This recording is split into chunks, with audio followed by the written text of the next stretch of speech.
Bismillahirrahmanirrahim. Assalamualaikum warahmatullahi wabarakatuh. Salam sejahtera bagi kita semua. Nama saya Inti Nuswandari. Saya salah satu dosen pada program studi manajemen di Universitas IPIJA Jakarta. Perlu saya sampaikan bahwa video pernyataan diri dosen dalam unjuk kerja Tridharma Perguruan Tinggi atau PDD UKT-PT ini dibuat dalam rangka memenuhi salah satu persyaratan kepesertaan sertifikasi dosen tahun 2024. Video ini nanti akan berisi uraian singkat mengenai mata kuliah yang saya ampu serta cuplikan video proses pengajaran tatap muka di dalam kelas. Saya mengampu mata kuliah Bank dan Lembaga Keuangan Lain atau BLK, di mana mata kuliah ini adalah mata kuliah umum bersifat wajib yang disampaikan pada semester genap dengan bobot 2 SKS. Pokok bahasan pada mata kuliah Bank dan Lembaga Keuangan Lain ini akan disampaikan dalam 14 pertemuan. Setelah 7 kali pertemuan akan ada asesmen atau evaluasi melalui UTS, dan setelah 14 pertemuan atau pertemuan terakhir akan ada evaluasi akhir atau ujian akhir semester. Sehingga total pertemuan ada 16 kali untuk mata kuliah Bank dan Lembaga Keuangan Lain. Mata kuliah ini didesain untuk memberikan pengetahuan mengenai bank dan lembaga keuangan lain dengan topik-topik pembahasan meliputi sistem moneter, uang, ruang lingkup lembaga keuangan bank, sumber-sumber dana bank, kegiatan mengalokasikan dana, peranan bank sentral dan OJK, bank umum syariah, pasar modal, pasar uang dan valuta asing, pegadaian, perusahaan fintech, koperasi simpan pinjam, perusahaan asuransi, dan lembaga keuangan internasional. Seluruh materi perkuliahan diunggah di setiap awal semester pada aplikasi e-learning Universitas IPIJA. Nah, sebelum kuliah, mahasiswa diingatkan untuk mendownload dan membaca terlebih dahulu materi yang telah diposting di e-learning agar mahasiswa memiliki gambaran mengenai apa yang akan dipelajari di kelas. Sehingga proses delivery dan interaksi pada satu mata kuliah dapat berjalan dengan lancar. Capaian pembelajaran mata kuliah atau CPMK pada mata kuliah Bank dan Lembaga Keuangan Lain di antaranya adalah mahasiswa diharapkan untuk mampu menjelaskan mengenai bank dan lembaga keuangan lain, termasuk kondisi dan perkembangannya saat ini, serta membuat analisis melalui tugas kuliah dan presentasi. Kemudian yang kedua, mahasiswa diharapkan menguasai secara mendalam pengetahuan tentang lembaga keuangan sebagai unsur penting dalam perekonomian, di mana dalam mata kuliah ini terdiri dari 2 bahasan pokok, yaitu lembaga keuangan bank dan lembaga keuangan non-bank, lembaga keuangan bukan bank.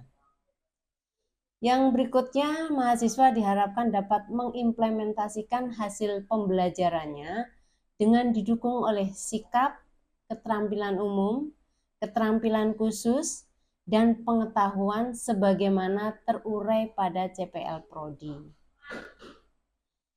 Model pembelajaran yang saya gunakan yaitu DIA, yaitu Delivery, Interaction, and Assessment. Delivery atau penyampaian pokok-pokok bahasan mata kuliah yang dilakukan melalui perkuliahan tatap muka atau ceramah di kelas secara offline dengan perangkat pendukung LCD atau proyektor, atau dilakukan secara daring dengan menggunakan platform media online seperti Zoom atau GoMeet. Penyampaian materi perkuliahan akan disampaikan dalam bahasa Indonesia. Kemudian yang kedua, delivery lalu interaction. Interaksi itu adalah model pembelajaran yang paling menarik menurut saya. Interaksi merupakan proses pembelajaran dua arah atau two-way learning antara dosen dengan mahasiswa atau mahasiswa dengan mahasiswa yang dapat dilakukan melalui tanya jawab dan diskusi di dalam kelas. Dalam proses interaksi ini, dosen tidak hanya memberikan pembelajaran, namun juga berkesempatan untuk menerima atau mendapat pembelajaran dari mahasiswa melalui diskusi interaktif di dalam kelas. Pada sesi diskusi, saya selalu memberikan kesempatan seluas-luasnya kepada mahasiswa untuk menyampaikan pendapat dan tanggapannya atas suatu materi atau tema diskusi yang ditetapkan pada satu pertemuan. Diskusi tidak hanya di ruang kelas, namun juga saya memberi kesempatan untuk berdiskusi di luar kelas melalui WhatsApp grup kelas. Merupakan suatu yang menarik untuk bisa mendengar pendapat yang berbeda-beda dari para mahasiswa, karena hal ini setidaknya dapat menambah wawasan tersendiri bagi saya sebagai dosen. Saya selalu sampaikan moto dalam pembelajaran di kelas ini bahwa belajar bersama untuk menjadi pintar bersama. Yang terakhir yaitu mode assessment, jadi delivery, interaction, and assessment. Assessment itu penilaian atau evaluasi atas pembelajaran yang telah dilaksanakan melalui proses delivery dan interaksi. Asesmen yang diberikan berupa tugas-tugas dan juga melalui ujian tengah semester atau UTS dan ujian akhir semester atau UAS.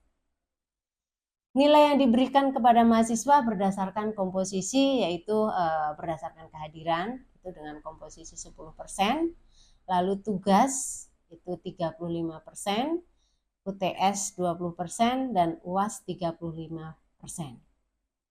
Nilai akhir diberikan berdasarkan hasil dari komposisi nilai, kemudian juga pertimbangan lain, misalnya sikap dalam kelas, keaktifan di dalam kelas, itu merupakan nilai tersendiri untuk mahasiswa yang saya berikan.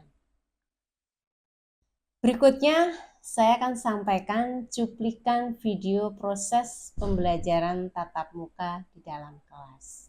Bismillahirrahmanirrahim. Assalamualaikum warahmatullahi wabarakatuh. Waalaikumsalam warahmatullahi wabarakatuh. Semangat pagi? Pagi. Oke, baik, sebelum kita mulai perkuliahan, jadi saya akan perkenalkan diri. Karena ini pertama kali saya untuk mengajar di kelas ini, ya. Jadi saya di kelas ini mengampu mata kuliah Bank dan Lembaga Keuangan. Saya ini Inti Nuswandari, KRS sudah ada juga, ya. Kemudian boleh catat nomor handphone dan email saya sebagai media kita untuk komunikasi, ya. Kemudian sebelum kita mulai, saya akan paparkan sedikit mengenai perkuliahan di kelas ini, Bank dan Lembaga Keuangan. Ini jadwal kuliah artinya jadwal kuliah kita, ya, di kelas ini. Kemudian ini adalah terkait tentang komposisi nilai, mana ini juga sudah kita biasanya sudah dipaparkan juga oleh dosen lain di semester awal, tapi nggak perlu saya jelaskan terkait ini. Yang terpenting adalah bahwa nilai komposisi nilai ini biasanya masih ada saya nilai-nilai yang lain dari saya pribadi, yaitu adalah nilai tentang keaktifan di kelas, gitu ya. Kemudian etika di kelas itu menjadi penilaian tersendiri bagi saya untuk menilai teman-teman di sini. Kemudian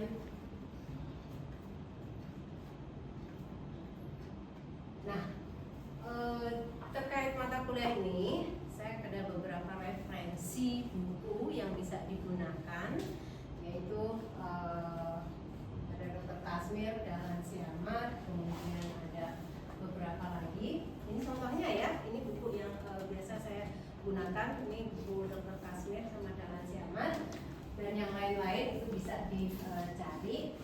Lalu ada beberapa website yang perlu kita juga cek ya, terkait dengan mata kuliah kita. Ya, di sini infonya banyak terkait dengan bank dan lembaga keuangan di webnya BI, OJK, LPS, ya webnya BEI atau saham, terkait saham, kemudian juga di Pegadaian ini terkait dengan bank dan lembaga keuangan. Yang tak kalah penting adalah berita-berita terkini tentang bank dan lembaga keuangan. Kita mesti update gitu ya. Karena apa? Mata kuliah kita adalah mata kuliah yang dinamis. Artinya bahwa kebijakan terkait bank, kebijakan terkait lembaga keuangan itu kerap kali berubah. Artinya kita mesti update. Kasus-kasus yang terjadi juga berbeda-beda, gitu ya. Nah itu penting untuk kita mengetahui hal-hal itu dari berita atau media-media lain. Ya. Kita harus rajin untuk mencari sumber-sumber pembelajaran. Jadi tidak hanya tadi buku yang saya sampaikan. Nah, kita ada 14 pertemuan semester ini, membahas ada 14 pokok bahasan. Jumlah pertemuan ada 16. Karena apa? Di antara 14 pertemuan itu ada pertemuan ujian. Di tengah semester ada apa?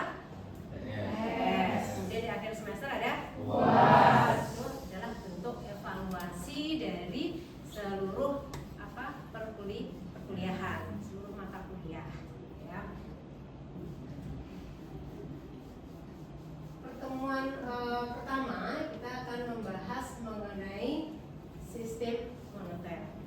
Namun sebelum ke sana, kira-kira ada yang mau ditanyakan terkait perkuliahan? Saya ingatkan bahwa kita ada e-learning, ya. Jadi materi yang saya sampaikan itu ada semua di e-learning dan bisa di-download di e-learning, ya.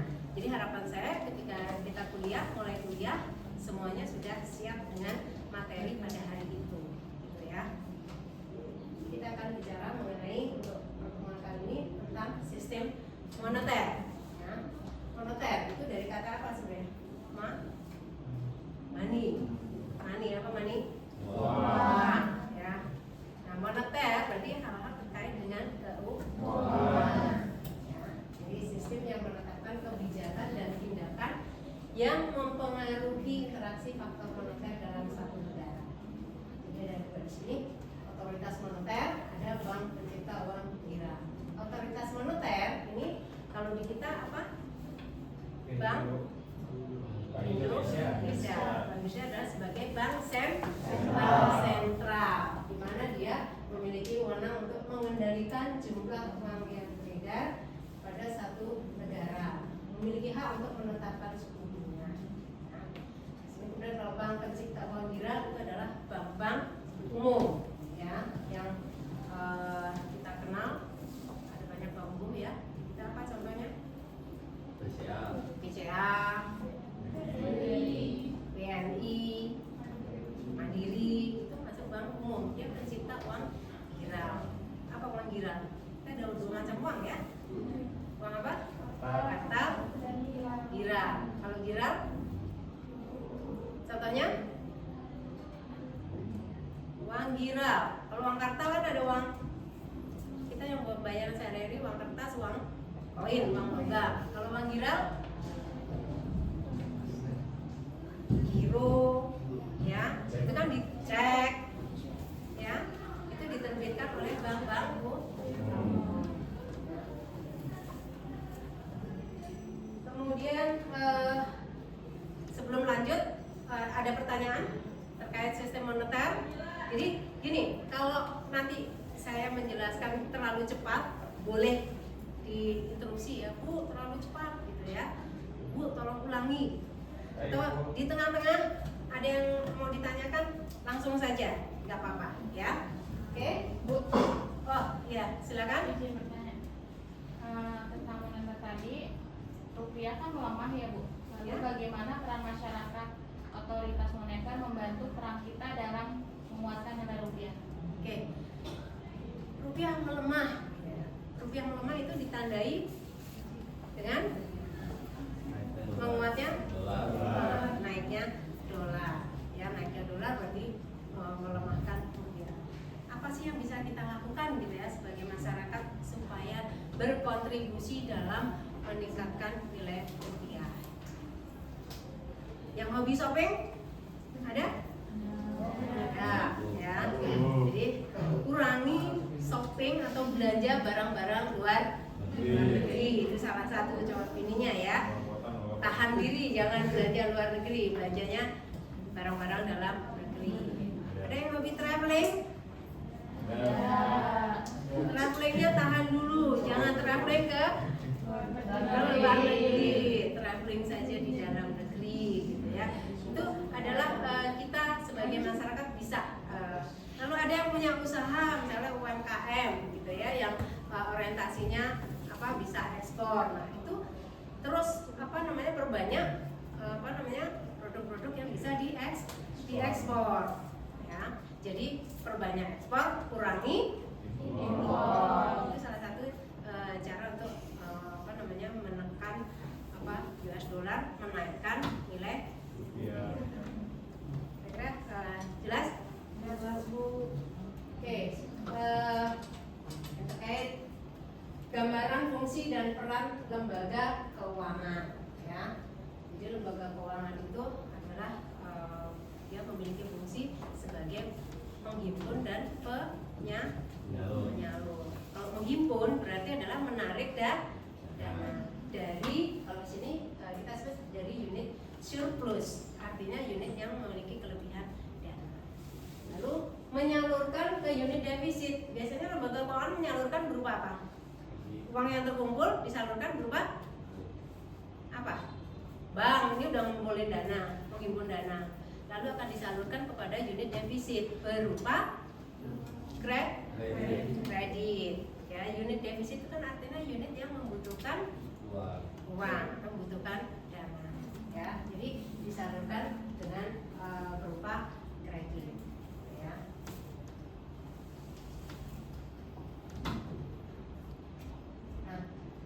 Ini jenis-jenis lembaga keuangan itu ada dua, lembaga keuangan bank, lembaga keuangan non bank. Kalau bank itu ada bank sentral, bank umum, BPR, bank syariah. BPR apa BPR? Bank? Bank Perkreditan Rakyat itu dulu. Ya, sekarang namanya Bank Perekonomian Rakyat. Itu baru ya, diatur dalam Undang-Undang PPSKRU, ada Undang-Undang Nomor 4 Tahun 2023. Nanti tugasnya cari informasi atau membrowsing yang ini undang-undang ini apa aja terkait. Salah satunya perubahan BPR menjadi Bank Perekonomian Rakyat. Jadi ditujukan supaya bank ini lebih memiliki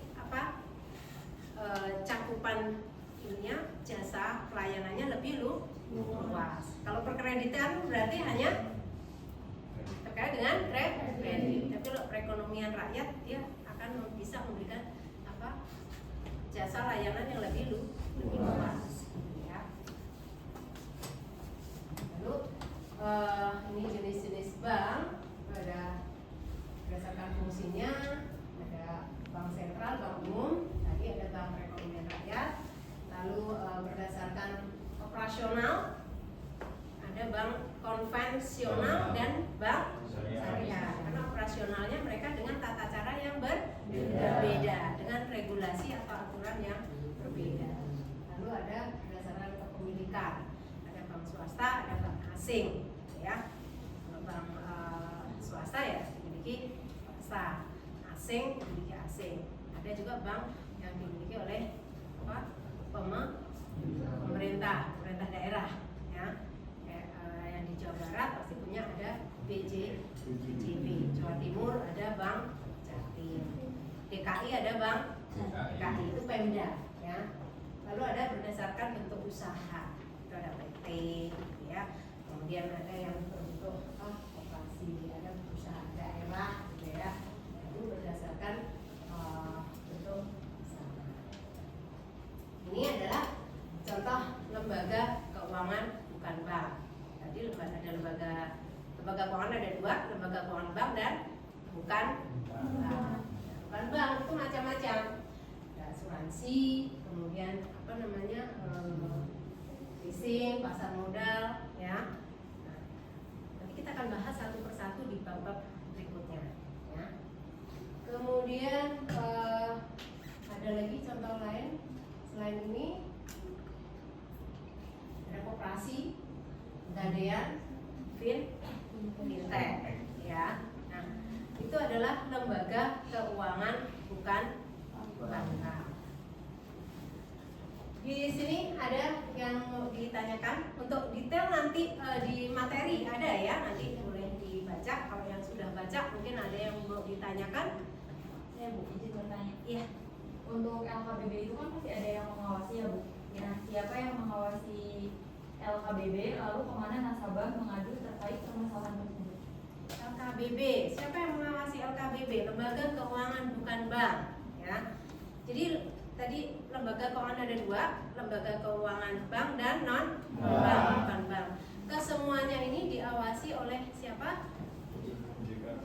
OJK, ya, Otoritas Jasa Keuangan, ya. Dia di bawah pengawasan OJK.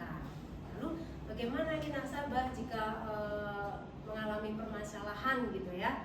Karena kita tahu masalah LKBB ini cukup banyak, ya. Coba kalau di browsing dibaca permasalahan asuransi, permasalahan apalagi perbankan gitu ya, nasabah asuransi yang gagal klaim gitu ya. Nah itu mereka bisa mengadukan ke OJK.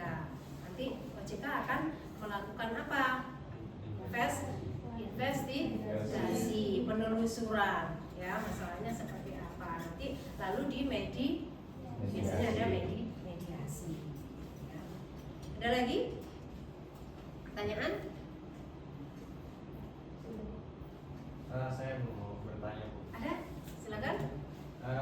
Dari berita belakangan ini Bu, banyak masalah pinjol yang terjadi ya Bu ya. Iya. Bagaimana masyarakat terhindar dari resiko pinjol dan apa sanksi bagi penyedia pinjol yang tidak mematuhi aturan? Pinjol, ya kita cukup prihatin ya dengan kasus-kasus pinjol belakangan ini gitu ya. Terus gimana supaya kita tidak terjerat oleh pinjol, gitu ya. Pinjol ini ada dua macam, ya. Pinjol ini kan maksudnya kategori di mana ini? Kalau ini fintech ya, finansial teknologi, ya. Pinjol ini kan satu sisi ya ada positif, satu sisi ada negatif. Semua dampak melesatnya teknologi itu kan ada positif dan negatif, ya. Nah, pinjol itu ada dua yang perlu kita ketahui, ada pinjol legal dan ilegal. Ya. Kita kemana kita mau ngecek itu? Kemudian kita karena di bawah pengawasan OJK, kita bisa tuh pergi ke webnya OJK, dicek di situ, ya pinjol yang legal itu ada listnya di situ, nama-namanya. Lalu kalau yang ilegal, namanya juga ilegal, artinya dia tidak berizin atau tidak di bawah pengawasan OJK. Itu yang harus dihindari, ya. Dan memang kalau pinjol yang ilegal ini lebih bagi masyarakat lebih mudah mengaksesnya, gitu ya. Tapi kan dia bunganya lebih tinggi, lebih besar, gitu ya. Hingga akhirnya orang ini pinjol ini kalau boleh saya katakan itu seperti rentenir online, ya. Pinjol ilegal ini ya, dia memberikan bunga yang sangat tinggi, gitu. Jadi kita coba sebelum coba pinjol kita pelajari dulu lah ini pinjol ini legal apa ilegal, gitu ya. Terus kemudian persyaratannya seperti apa, bunganya seperti apa, gitu ya, supaya kita tidak terjerat ke masalah pinjol. Ada lagi? Kalau tidak ada, mungkin karena ini adalah pertama kita ketemu, mungkin saya boleh berkenalan dengan mahasiswa kelas D 1, 2, 1, satu ya. Karena kalau tak kenal maka sayang. Kalau mau sayang, kalau mau sayang, coba punya uang di rekening bank. Oke,